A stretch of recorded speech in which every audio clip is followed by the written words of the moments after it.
నమస్కారం. మీ విజయ్ కుమార్ గంట.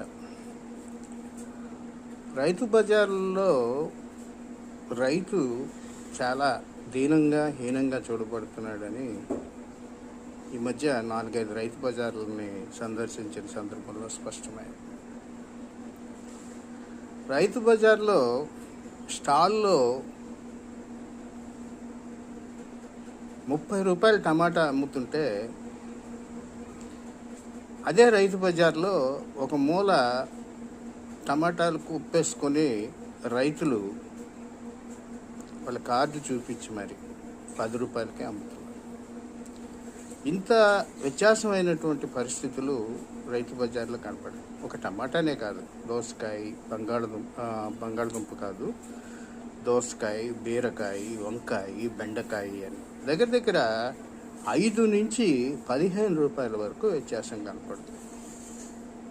వీళ్ళేమో కొద్దిగా అక్కడ అలా కుప్పలు పోసుకొని అతి కష్టం మీద అమ్ముకోవటం, అవి వచ్చేటువంటి వినియోగదారులకు అమ్మాలన్నా వాళ్ళకి చాలని చోటు అటు ఇటు కేటాయించి నా స్టాల్స్లోనేమో ఏదో కార్డులు చూపించో లేకపోతే ఏదో రకమైన విధానాల్లోనో, మరి డాక్రా గ్రూప్ వాళ్ళకి 50-60 స్టాల్స్ ఇవ్వరు నాకు తెలిసి. అట్లాగే ఇతర గ్రూపులను, లేకపోతే ఈ మహిళా సాధికారత గ్రూపులను, లేకపోతే ఏయో రకరకాలుగా ఉంటాయి.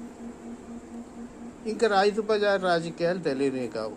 ఏ పార్టీ ఉంటే ఆ పార్టీ వాళ్ళు ఏదో ఒక రకంగా అక్కడ టమాటాల కాంటాక్ట్లని, లేకపోతే వీళ్ళే సప్లై చేస్తుంటారు అక్కడ ఉన్నటువంటి దుకాణాలకి, లేకపోతే బంగాళదుంప కాంటాక్ట్ అని కూరగాయలు విజయవాడ లేదా ఇతర ప్రాంతాల నుంచి తీసుకొచ్చి ఇక్కడ స్టాల్స్లో వేసి అమ్ముతుంటారు.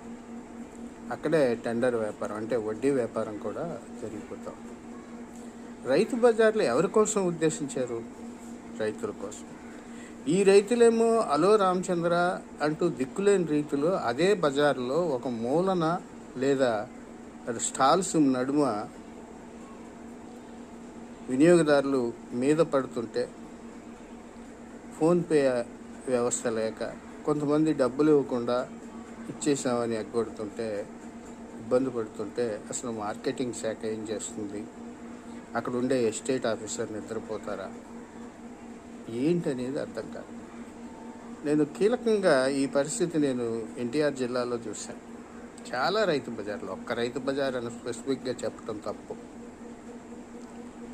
మరి మార్కెటింగ్ శాఖ కళ్ళు తెరవాలి, రైతులకి న్యాయం చేయాల్సినటువంటి అవసరం. వ్యవస్థ మంచిదే, దాన్ని కుళ్ళిపోయేలా చేస్తే ఎలా?